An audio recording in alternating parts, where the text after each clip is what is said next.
Hello friends, कैसे हैं आप सब। I hope you all are very well. जैसा कि आप सबों को पता है, डेली सुबह 6 बजे हम लाइव करंट अफेयर्स डेली लेकर के आ रहे हैं। तो आज है 14 अप्रैल और आज डॉक्टर भीमराव अम्बेडकर की जयंती भी है। तो आपको ये पता होना चाहिए कि डॉक्टर भीमराव अम्बेडकर जो है आपके सिलेबस के हिसाब से भी बहुत इंपॉर्टेंट है और ये हमारे भारतीय कॉन्स्टिट्यूशन के कॉन्स्टिट्यूशन मेकर थे। तो इन्हें एक तरीके से फादर ऑफ इंडियन कॉन्स्टिट्यूशन कहते हैं। इन्होंने अनटचेबल्स के उद्धार के लिए बहुत कुछ किया है, शायद उतना कोई नहीं कर सकता इस पूरे पृथ्वी पे। तो आज उनका ही जन्म दिवस है। तो 14 अप्रैल को जो है डॉक्टर भीमराव अम्बेडकर के लिए हम लोग स्पेशल अगर कुछ पढ़ पाएँ तो ये बहुत अच्छी बात होगी। बहिष्कृत भारत, उन्होंने जर्नल भी छापा था, आपको पता होगा, फोर्टनाइटली ये छपता था, बहिष्कृत भारत, ठीक है। और अनटचेबल्स के लिए इंस्टीट्यूशंस भी बनाए थे। इसके साथ साथ गांधी जी ने भी, इसके अलावे गांधी जी का जो मैंने नाम लिया था, गांधी जी का जो ऑर्गेनाइजेशन 1932 में बनाया गया था, उसका आप लोगों को कमेंट करके बताना है कि वो नाम था क्या, ठीक है। इनका तो आपको कमेंट करना पड़ेगा। चलिए अब देखते हैं। ये है हमारा वनडे एग्जाम पॉइंट, इसे जरूर सब्सक्राइब करिएगा। पहला क्वेश्चन है, मानव अंतरिक्ष उड़ान का अंतर्राष्ट्रीय दिवस कब मनाते हैं? International day of human space flight. तो ये मनाते हैं 12 अप्रैल को, ठीक है। 12 अप्रैल को international day of human space flight. अब क्यों मनाते हैं? क्योंकि पहला अंतरिक्ष में जो मानव गया था वो इसी तिथि को गया था, तो ये इंपॉर्टेंट है। लेकिन इसके अलावा जो और भी दिवस हैं, जैसे कि 1 अप्रैल को Orissa day, prevention of blindness day week, ठीक है। फिर 2 अप्रैल को वर्ल्ड ऑटिज्म अवेयरनेस डे। ये रेगुलर रिवीजन से ही आपको याद हो पाएगा। कल जिन लोगों ने कमेंट किया था उनका नाम मैं इस वीडियो के लास्ट में लूँगा, बहुत अच्छा लगता है। आज भी मैं 2 क्वेश्चन पूछूंगा, उसका भी कमेंट आपको करके बताना है, ठीक है। 4 अप्रैल को है international day of mine awareness. जो माइन होते हैं, खदान होते हैं जिनमें खुदाई की जाती है, कोयले वगैरह की खादान, उनके लिए अवेयरनेस है 4 April. 5 April national maritime day. 7 April को वर्ल्ड हेल्थ डे, क्योंकि वर्ल्ड हेल्थ ऑर्गेनाइजेशन की स्थापना हुई थी। 10 अप्रैल को वर्ल्ड होम्योपैथी डे, और होम्योपैथी के फाउंडर कौन थे? Hahnemann. नेक्स्ट है अप्रैल 11 में national safe motherhood day, national pet day, और कल मैंने पढ़ाया था आपको पार्किंसंस डे। पार्किंसंस एक दिमागी बीमारी होती है, ये मनाते हैं 11 अप्रैल को। 13 अप्रैल को है जालियांवाला बाग मैसेकेयर डे। मतलब जालियांवाला बाग जो 13 अप्रैल 1919 में हत्याकांड हुआ था, जनरल ओ डायर ने ऑर्डर दिया था इसके लिए अमृतसर में, ये आपको पता भी होगा, ठीक है। नेक्स्ट है 17 अप्रैल को वर्ल्ड हीमोफीलिया डे। हीमोफीलिया एक ब्लड नहीं फॉर्मेशन नहीं होने की बीमारी है, आपको पता होगा, और ये अनुवांशिक भी है, हेरिडिटरी भी है। इसीलिए मैं कहता हूँ एक अपना नोटबुक लेकर के बैठिए ताकि सारे पॉइंट्स को आप नोट कर पाओ, क्योंकि इतने सारे पॉइंट्स मैं बताता हूँ, शायद ही आपको कुछ वो चीज़ें निकल ही जाती हैं दिमाग से। तो आपको कम से कम ये बेनिफिट रहेगा कि आपने उसे नोट कर लिया, तो वीक में एक दिन बैठो और सभी सप्ताह भर के आप रिवीजन कर लो। इसके साथ साथ वीकली हमारे करंट अफेयर्स आते हैं, हर संडे के संडे आएंगे। तो आप संडे का एक टाइम जो है डेडिकेट करके उसको रिवीजन कर लो, ताकि आपको और परेशानी नहीं हो, क्लैरिटी नहीं है। क्योंकि जो करंट अफेयर्स है ना, वो कंटिन्यूअस सिलेबस है। ये एक कंटिन्यूअस सिलेबस है करंट अफेयर्स, मतलब हमेशा चलता रहेगा। तो आपको तभी याद रहेगा जब आप पढ़ते रहोगे। चलिए अगले देखते हैं। 18 April world heritage day. 21 April civil national civil services day, secretaries day. 22 April को है वर्ल्ड अर्थ डे। 23 अप्रैल को है world book and copyright day. 24 April को है नेशनल पंचायती डे। 25 अप्रैल को है वर्ल्ड मलेरिया डे। 26 अप्रैल को है वर्ल्ड इंटेलेक्चुअल प्रॉपर्टी डे। और 28 अप्रैल को है world day for social justice, world day for safety and health at work, ठीक है। और वर्ल्ड वेटनरी डे भी है 28 अप्रैल को। तो ये अप्रैल मैंने आपको पूरा रिवीजन करा दिया। इसका अलग से भी वीडियो मैं लेकर के आऊँगा ही, घबराने की जरूरत नहीं, लेकिन आपको डेली रिवीजन करना है ताकि आपको पढ़ते पढ़ते खुद ब खुद याद हो जाए। देखिए 20 मिनट में अगर आपको 200 से 300 अलग से फैक्ट याद हो जाते हैं, तो हमें लगता है टाइम का सबसे ये सही इस्तेमाल होता है। और इसे सबसे अपने दिमाग के फ्रेश टाइम में इसे पढ़ना है।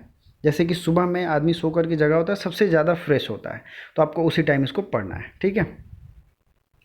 अगला है भारत का सबसे बड़ा मुक्त व्यापार समझौता, आरसीपी, यानी रीजनल कॉम्प्रिहेंसिव पार्टनरशिप, ठीक है, को लागू करने वाला पहला देश कौन बन गया है? तो ये सिंगापुर बन गया है, ठीक है।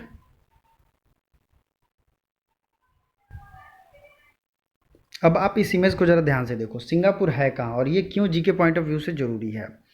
तो ये है इंडोनेशिया, ये है मलेशिया। यहाँ पे जो है मैं जहाँ लाइन खींचा हूँ यहीं पे है सिंगापुर, बहुत छोटा सा आइलैंड कंट्री है। यहीं पे है स्ट्रेट ऑफ मलक्का, जो कि इंडियन ओशियन को पैसिफिक ओशियन से भी जोड़ता है और ये इधर ऑस्ट्रेलिया वाले रीजन से भी जोड़ता है। एकदम स्ट्रेट है, एक पतला सा। ठीक है, ये है ऑस्ट्रेलिया। ऑस्ट्रेलिया की राजधानी कहाँ है? कैनबरा। और डॉलर यहाँ की करेंसी है। ये जितने भी देश हैं सब अपने आप में इम्पोर्टेंट है। ऑस्ट्रेलिया में ग्रेट बैरियर रीफ है, जो कि काफ़ी पूछा जाता है, ग्रेट बैरियर रीफ। और यहाँ दो सोने की खान है जिसका नाम है काल गुडी और कुल गार्ली।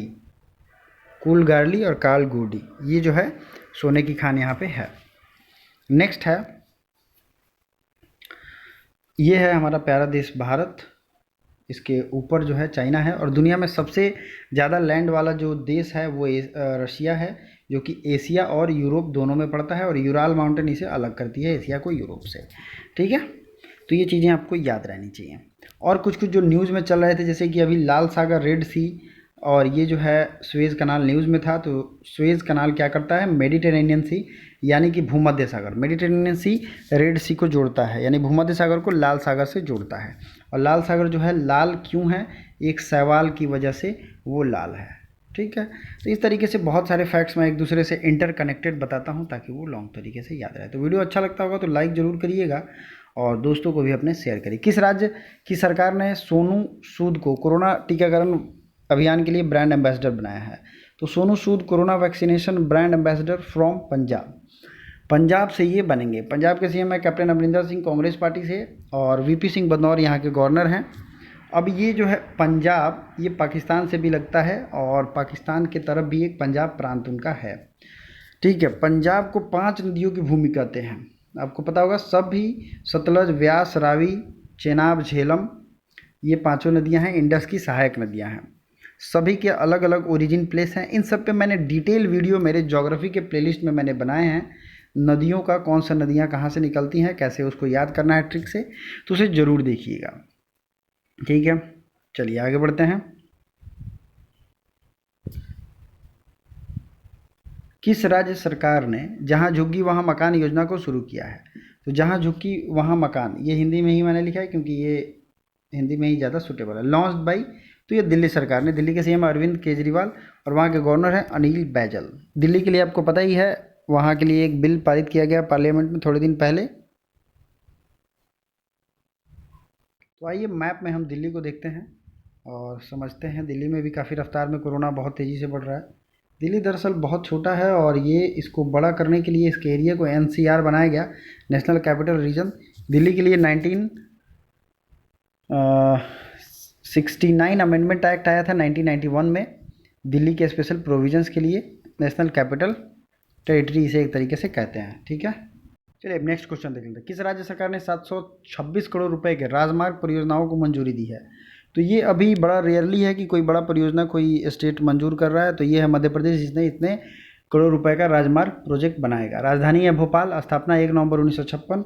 मुख्यमंत्री शिवराज सिंह चौहान, गवर्नर आनंदीबेन पटेल, मुख्य न्यायाधीश मोहम्मद रफ़ीक। लोकसभा सीट 29, राज्यसभा सीट 11, विधानसभा सीट 30 और 230। 5 पड़ोसी राज्य महाराष्ट्र, छत्तीसगढ़ और उत्तर प्रदेश, राजस्थान, गुजरात। ठीक है, आप मैप पे भी देख सकते हो, ये है मध्य प्रदेश और इसे भारत के मध्य में है, इसलिए इसका नाम भी मध्य प्रदेश है। इतने राज्य इससे लगते हैं। ठीक है, इसकी स्थापना 1 नवंबर को हुई थी। भारत के बहुत सारे राज्यों की स्थापना 1 नवंबर को हुई थी। अगर आपको कुछ याद है तो हमें कमेंट जरूर करिएगा। फिर देखते हैं, कर्क रेखा जो है भारत के मध्य प्रदेश राज्य से होकर गुजरती है। मध्य प्रदेश से तो गुजरती ही है, इसका मैंने आपको ट्रिक बताया था। छगू, राम, बंझा मित्र हैं, नहीं लिखा है तो लिख लो। छगू से 6 से होगा छत्तीसगढ़, गुजरात, राजस्थान, मिजोरम, त्रिपुरा और मध्य प्रदेश। छगू छत्तीसगढ़, गुजरात, राम से राजस्थान, मध्य प्रदेश, मित्र से मिजोरम, त्रिपुरा। ठीक है, और बंझा से बंगाल और झारखंड। तो सब आ गया इसके अंदर। मध्य प्रदेश में बांधवगढ़ टाइगर रिजर्व में भारत की पहली hot air balloon wild life safari launch की है। ठीक है, hot air balloon wild life safari जो है लॉन्च की गई है बांधवगढ़ टाइगर रिजर्व में। अब मध्य प्रदेश के नेशनल पार्क को हम लोग देख लेते हैं। Kanha national park, Bandhavgarh national park, Madhav national park, Mandla plant fossil national park, Panna national park, Sanjay, Satpura Van Vihar एवं पेंच। अगर आपको इसका स्क्रीनशॉट लेना है लेकर के रख लो, क्योंकि नेशनल पार्क तो बहुत ज़रूरी है। Mountains, Satpura range, Dhupgarh range, Vindhya range, highest Mahadev range यहाँ पे है, पंचमढ़ी और अमरकंटक, ये सब मध्य प्रदेश में है। रिवर अगर बात करें तो नर्मदा, इस पे इंदिरा गांधी बांध परियोजना है और सरदार सरोवर बांध परियोजना भी है। किस पे? नर्मदा नदी पे। चंबल, सोन, ताप्ती, बेतवा, ये सब यहाँ की नदियाँ हैं। देखिए कुछ जीके जीएस में इंपॉर्टेंट प्लेस यहाँ के पूछे जाते हैं, जैसे खजुराहो का मंदिर, सांची का स्तूप, भीमबेटका जो कि पूर्व पाषाण काल के हैं, उज्जैन टेम्पल और मांडू फेस्टिवल भी होता है मांडू में, ये भी मध्य प्रदेश में है।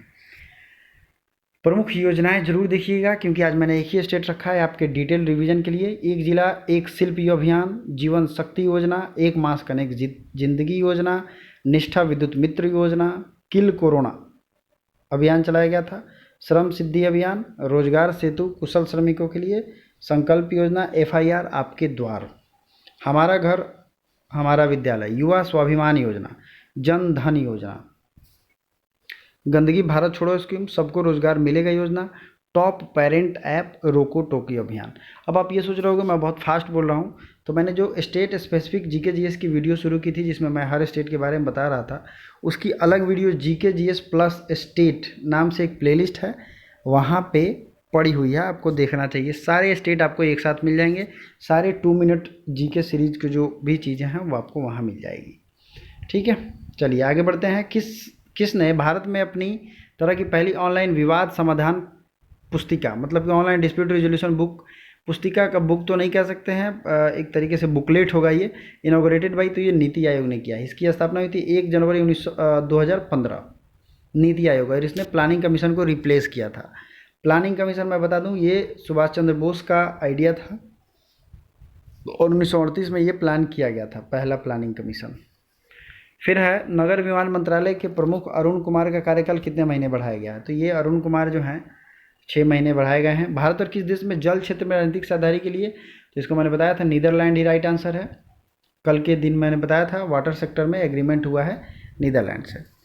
भारतीय सांस्कृतिक संबंध परिषद ने कब अपना स्थापना दिवस मनाया है? आईसीसी मतलब Indian cultural research centre of research, तो ये जो है 9 अप्रैल को मनाते हैं। वर्ल्ड बैंक ने किस राज्य में स्वास्थ्य सेवाओं में सुधार के लिए 3.2 करोड़ डॉलर की परियोजना को मंजूरी दी है? तो वर्ल्ड बैंक की बात हो रही है, तो ये मिजोरम में हेल्थ इंफ्रास्ट्रक्चर को सुधारने के लिए इन्होंने 3.2 करोड़ का फाइनेंस किया है। भारतीय सेना के किस लेफ्टिनेंट कर्नल ने सबसे तेज एकल साइकिलिंग मतलब सोलो साइकिलिंग के लिए 2 गिनीज वर्ल्ड रिकॉर्ड तोड़ दिए हैं? साइकिलिंग में 2 गिनीज वर्ल्ड रिकॉर्ड तोड़े गए हैं भरत पन्नू के द्वारा। किसके द्वारा? भरत पन्नू के द्वारा। खेलो इंडिया सेंटर ऑफ एक्सीलेंस का शुभारंभ कहाँ किया गया? खेलो इंडिया सेंटर ऑफ एक्सीलेंस का शुभारंभ किया गया है श्रीनगर में। आपको पता है श्रीनगर और लद्दाख रीजन दोनों अब 2 रीजन हो गए हैं। श्रीनगर किस झील के किनारे है? तो डल झील के किनारे है। वुलर झील भी यहीं पे है। अगला है किस राज्य ने ग्रामीण घरों में नल जल कनेक्शन प्रदान करने के लिए वार्षिक कार्य योजना प्रस्तुत की है? तो यह है त्रिपुरा और सिक्किम। ठीक है, त्रिपुरा और सिक्किम ने ईयरली एग्जीक्यूशन प्लान दिया है। भारत में एयर बबल समझौते में किस देश को शामिल किया गया है? तो एयर बबल समझौते में श्रीलंका को शामिल किया गया है।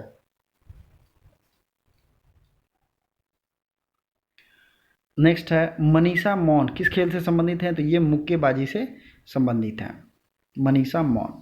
एयर बबल समझौते के लिए भारत और श्रीलंका के बीच में समझौता हुआ। नेक्स्ट है भारत रूस मैत्री कार रैली का कौन सा संस्करण आयोजित किया जा रहा है? तो ये 5वां संस्करण आयोजित किया जा रहा है भारत और रूस मैत्री कार रैली। नेक्स्ट क्वेश्चन है 17 नंबर, किस देश की संयुक्त हाइड्रोग्राफिक सर्वेक्षण शुरू किए हैं? तो हाइड्रोग्राफिक सर्वेक्षण शुरू किया गया है मॉरिशस के द्वारा, और मॉरिशस एक आइलैंड कंट्री है और मैं कोशिश करता हूँ आपको मॉरिशस दिखाने का, बट बहुत ही मुश्किल है। दरअसल मॉरिशस एक बहुत ही छोटा आइलैंड कंट्री है और इसी के आसपास मॉरिशस और सेशल्स दोनों हैं। तो नेक्स्ट डे मैं कोशिश करूँगा मॉरिशस और सेशल्स दोनों दिखा दूँ, क्योंकि छोटा सा आइलैंड कंट्री है और वो चूँकि इंडियन ओशियन में है इसलिए ज़रूरी होता है। अब बात करते हैं जिन्होंने कमेंट किया था। तो कल के जो क्वेश्चन थे उसका कमेंट वैभवी और आयुषी श्रीवास्तव और एक हाइपर राइड 3 लोगों ने कमेंट किया था। तो ऐसे ही कमेंट करिए। और आज का क्वेश्चन जो आपको कमेंट करके बताना है वो भी देख सकते हैं आप। चलो आज का क्वेश्चन है, ये 2 क्वेश्चन आप लोगों को कमेंट करना है। अभी हाल में कौन-सा तूफ़ान आया है, जो न्यूज़ में आया था, और भारत की पहली इलेक्ट्रिक वाहन लिथियम बैटरी प्लांट कहाँ बैठाया जा रहा है, किस राज्य में बैठाया जा रहा है, ठीक है? लिथियम बैटरी प्लांट ये पिछले दिन के करंट अफेयर्स में से मैंने लिया है। आपको दोनों का आंसर बताना है। Thank you so much for commenting and liking. Like ज़रूर करिएगा। कोई क्वेरीज हो तो ज़रूर पूछिए। Thank you so much.